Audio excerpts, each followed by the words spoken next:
Welcome to the Good Life Conversations podcast. So grateful you're here. I'm Dean Wilson in studio today, and we're so grateful to be here. How fun is March Madness? We're talking about basketball today. It's going to be phenomenal. Way back when, I had a sports talk show at Westmont College, 4 to 6 listeners.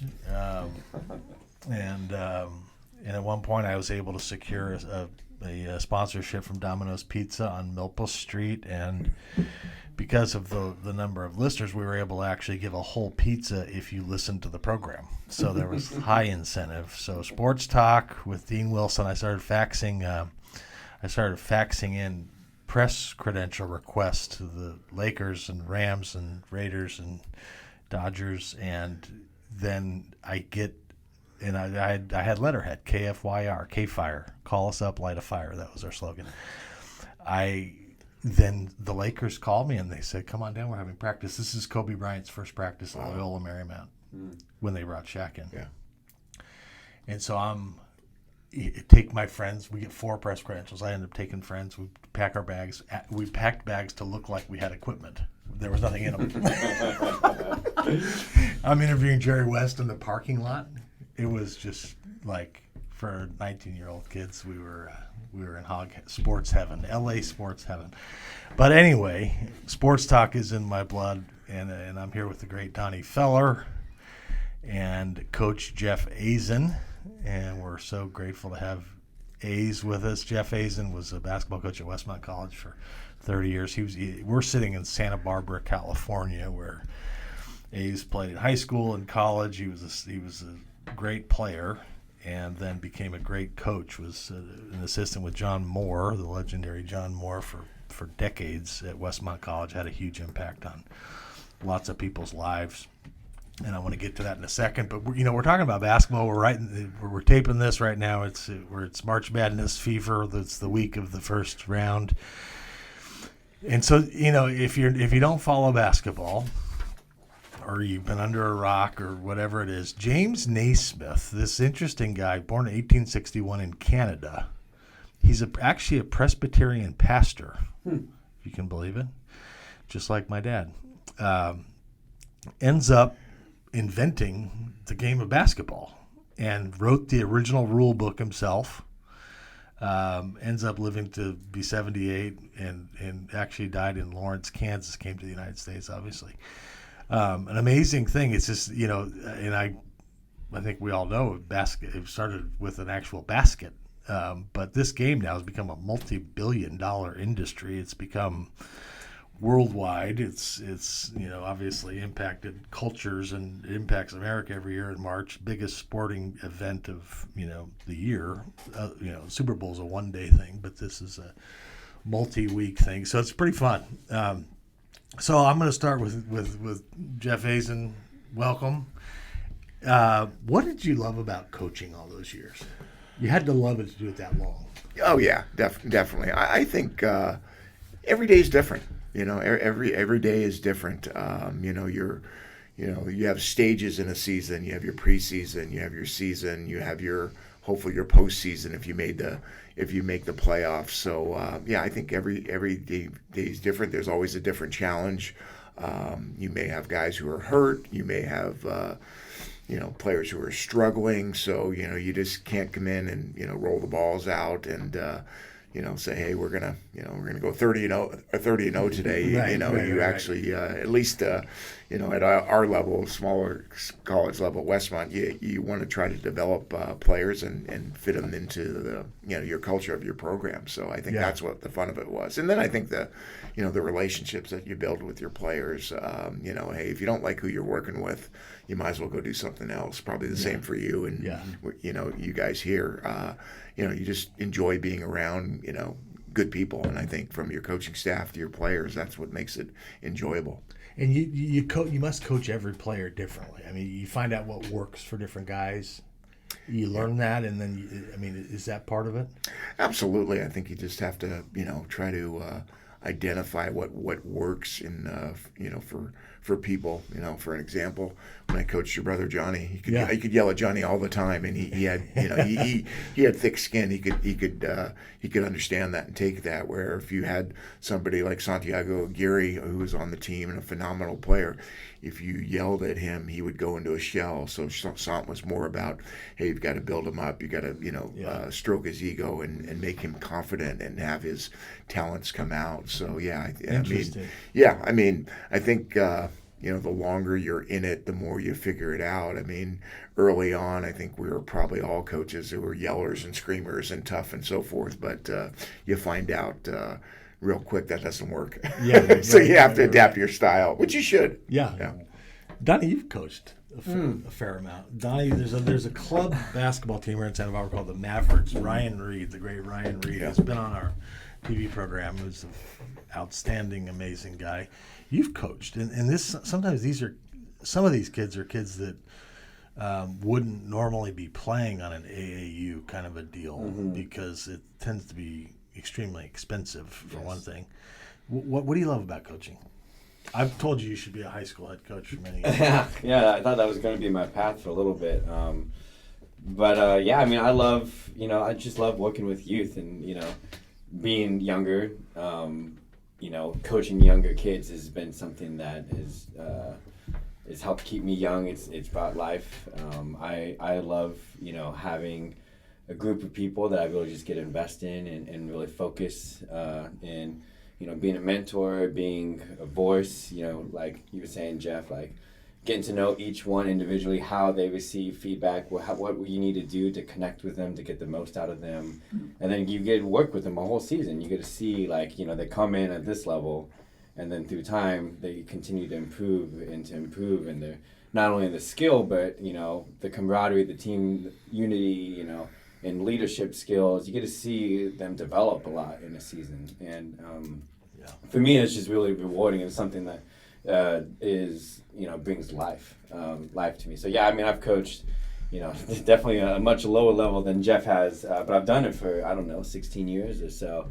I started coaching when I was like a junior in high school. I was coaching my middle brother's middle school team, and I kind of just coached the different levels, boys, girls, different countries, and it's just something that's kind of always been a part of who I am and what I love to do.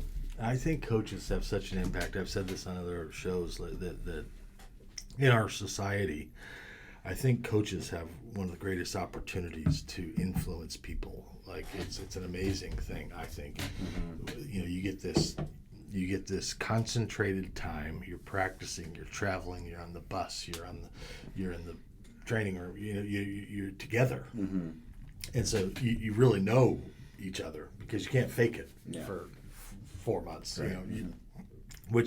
So I think there's a powerful opportunity there. So I encourage young people to think about coaching because I think it's such a powerful opportunity. You've been at Westmont College a long time. You played there and you coached there. What do you love about Westmont College? Well, there's a lot of things. I think it's just it's a couple things. I think it's the mission. I think with the college, the values of the college, what they stand for. I think it's the people at the college. You can't get a better setting. Anybody who says, "Hey, do you want to be in Santa Barbara?" I think, I don't even know the percentage. I don't think anybody would turn that down until they look at the housing prices and so forth. But I think the mission of what the college is. I think, like I said, the people you get to work with. I mean, I think there's a lot of pluses. Now, we have our challenges too. We're a small school. We're probably underfunded. Across the board from the college through the different departments. But like I said, it keeps you coming back. So special place. Absolutely. I went to Westmont, special place for sure. Mm-hmm. Donnie, who are the 3 greatest basketball players of all time? Of all time, when I was trying to think about this, I mean, there's such a long list of great players, and I think it kind of depends. The obvious answers that I think most people give, and me and Jeff were talking about this before the podcast, is kind of generational, depending on when you grew up. A lot of people go between, MJ, the next generation's Kobe, and then this generation's LeBron. Right. And those are the 3 that are debatable. Obviously, I think those are probably, the top 3. I grew up in a period when I was like really obsessed with basketball, and some of the people that I continue to see, just consistently performing and being there in the end of playoffs is like the Spurs. So like Tim Duncan, not always the sexiest name, Right. but if you look at what he's done, and didn't really matter. I mean, he had great teams. He had an amazing coach. But when he was, he was always healthy, and he always showed up in the playoffs. And you go back and look at his numbers, and he was like incredibly impressive. And he's got the championship. 20 years, right? Yeah, probably. Yeah, I think he played 20 years. Mm-hmm. Yeah, so I mean, I would throw Tim Duncan in there, and then two others. I mean, I don't know how many you asked me for. Did you say however three? many I'm you giving want, you like whatever 6 you right want. now. Yeah. I also remember when I was, young, watching Shaq play.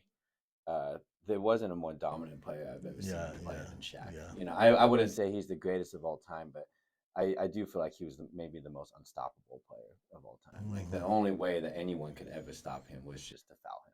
Right. Which was a good strategy because he was a horrible free throw shooter. Right. But just like you look at like his stats in the finals, and just like how much he scored and the way he dominated games. He's getting like 8 blocks, 7 blocks. He's like 20 rebounds. It's insane.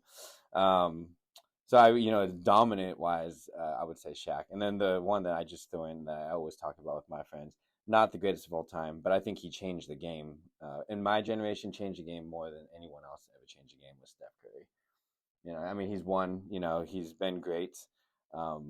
There's definitely like strategies you can do to limit his, because of his height. Like taking away key shots at end of games is easier for like MJ, LeBron. Tim Duncan Right. had a little bit more size than Steph, but just the way that he's completely changed how kids grow up playing basketball. They grow up taking shots that us as coaches always tell, no, that's a bad shot. Like, Right. why are you taking a shot 5 feet Right. behind the line? I mean, it's because Steph did it, and he does it at a high level.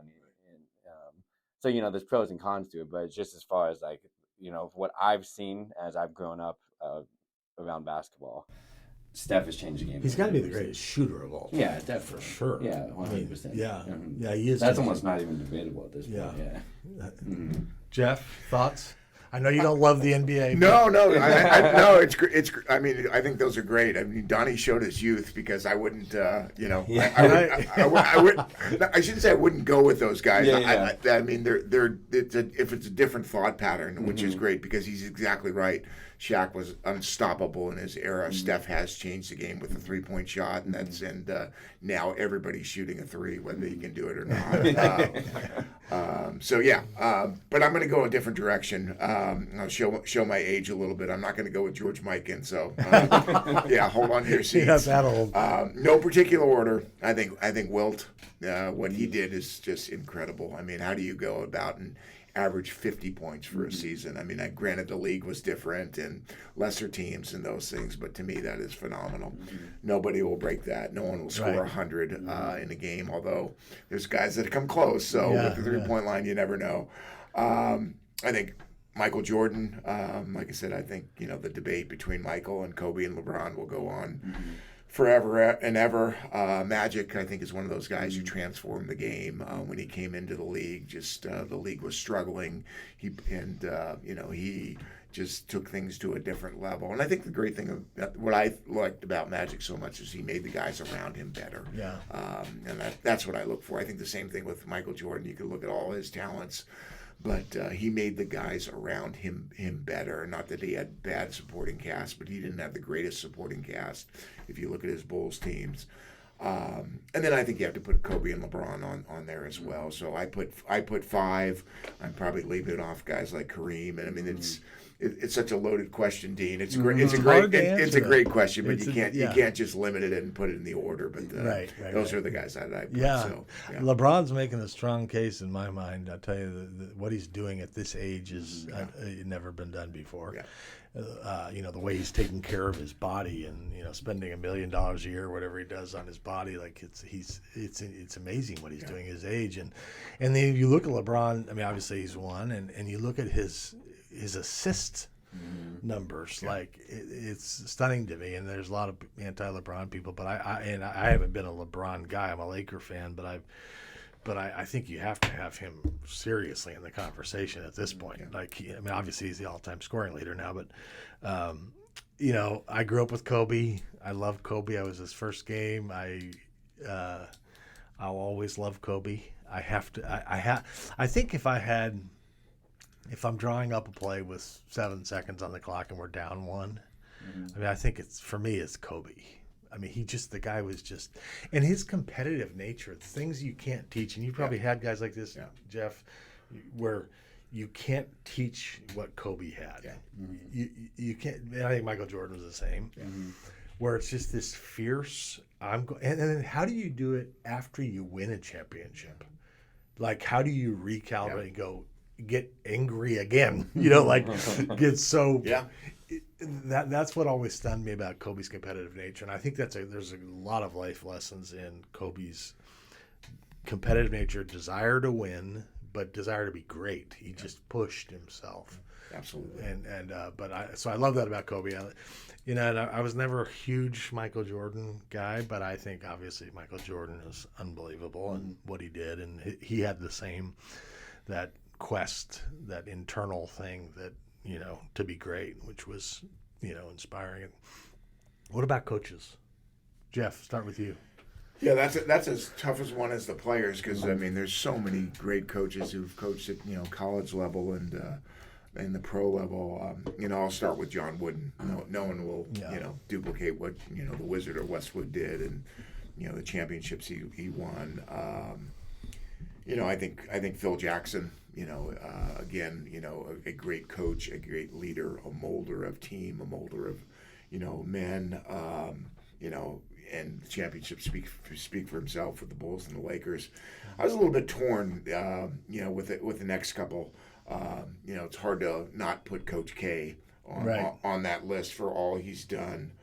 You know, at the college level, the championships he's won, amount of victories, and you know, just the longevity at a place like Duke, taking that program from nothing to, you know, perennial power every year. And then, you know, Pat Riley. I think Pat Riley was one of those guys that, again, you know, took the NBA level and the quest for championships and that drive to another level, obviously with the Showtime Lakers and, you know, the Knicks, and now, you know, as the president of the Heat. And then, the last one would be Bobby Knight. You know, you know, who just passed away recently. But I just thought, you know, he, love him or hate him, he was, you know, a fixture in college basketball. Yeah. And you know, you know, the great debate of did his style work, you know, all the different things. But I just think, like I said, hey, he probably got more out of the people in his program than a lot. And, you know, right now, as we're talking leading into March Madness, you know, Indiana, I think, what was it, 76, 32-0? Nobody's going to duplicate that. Right. It's going to be hard to do that. So, Right. you know, love him or hate him, that's going to stay around for a while. And he had a huge impact on Coach K. Absolutely. Yeah. Absolutely. Yeah. The coaching tree on that one. Yeah. What about you, Donnie? Same? Yeah, I mean, he covered all the greats. So yeah, I mean, I didn't get to see John Wooden coach, but obviously he's, you know, the legendary John Wooden. Coach K, Phil Jackson, all on my list. The other one that I had was Greg Popovich. Oh, yeah. Good one. And, you know, just the longevity with him and just with whatever he had, the Spurs were always competitive, and just getting the most out of all of them. So, yeah, I mean, that's basically it. And, you know, to show my youthfulness amongst you guys is, I think the future, the up and coming is Eric Spoelstra. Like, just the mastermind of a coach that he is currently. Obviously, he's still really young and he has many more years left. But what he's accomplished already is incredible. Yeah. And you know, obviously with the LeBron and D Wade and, you know, that era and Chris Bosh, accomplished greatness. But even with the teams he has now, like he's getting the finals, like 2 of the last 3 years, I think. And if you look at his squad, it's like they're barely making the playoffs, and somehow they continue to get to the finals. It's just like that, that toughness that he instills, like the strategy that he comes in his game planning, but just getting the most out of his players. Yeah. So.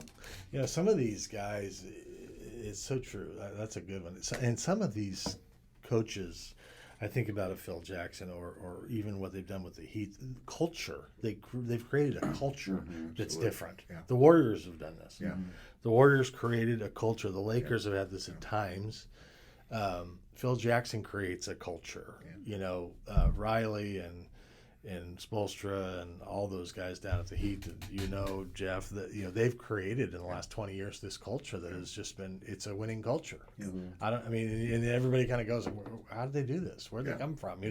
But have you found that to be true? Oh, absolutely. I think Donnie said the name who led to it, Greg Popovich. I think San Antonio created a culture way back when, and obviously they had 3 really, really good players, all Hall of Famers, but they had a culture within their system that allowed them to be so dominant for so many years. And I think you're exactly right. I think at that level, the highest level, if you have a culture, you have a chance. The Miami Heat are a great example. They're not the most talented team. They're probably like, halfway in the middle of that. But I mean, they find a way to win through a lot of things that they believe in. And like I said, I think that's really, really important. And when you do that, culture creation as whether you're a CEO or a coach, there's something about it that says, this is who we are.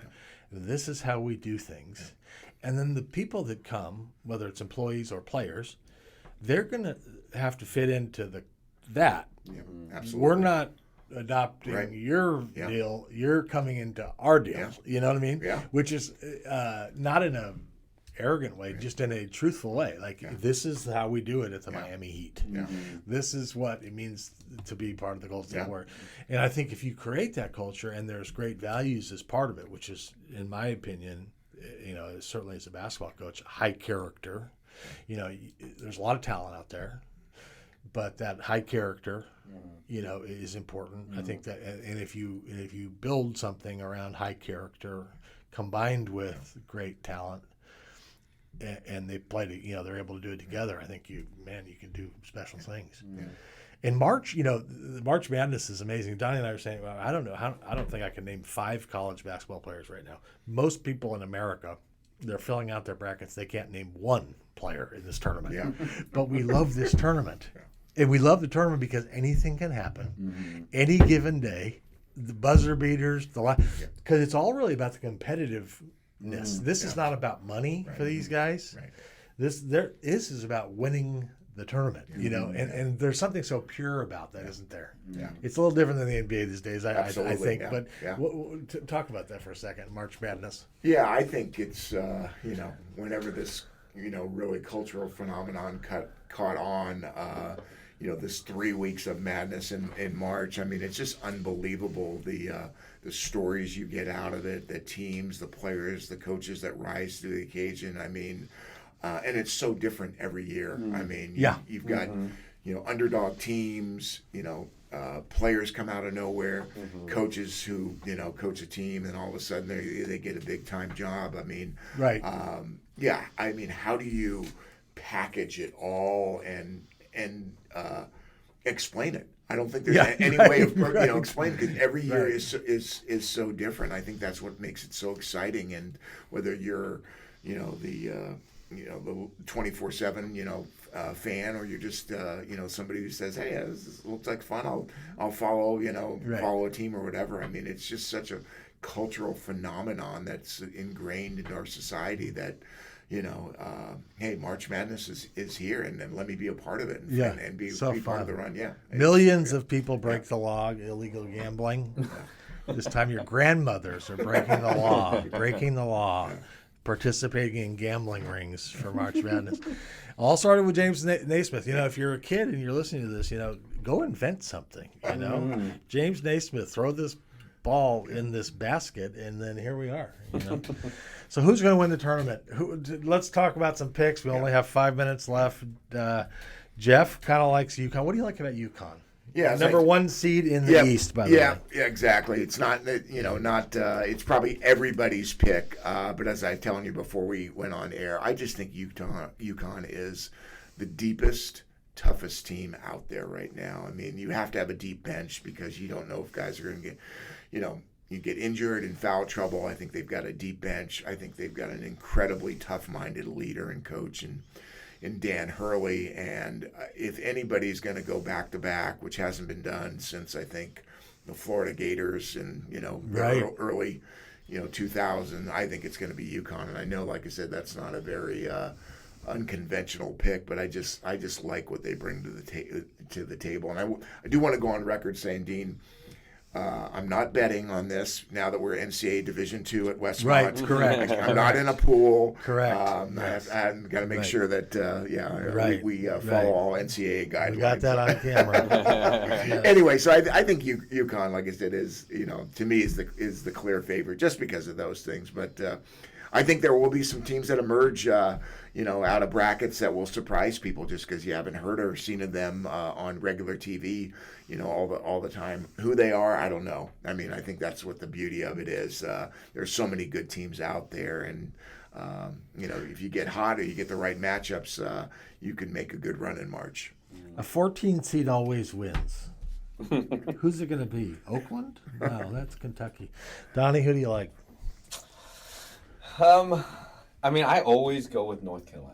So as a kid growing up, because MJ back in the day, and honestly, I like the baby blues.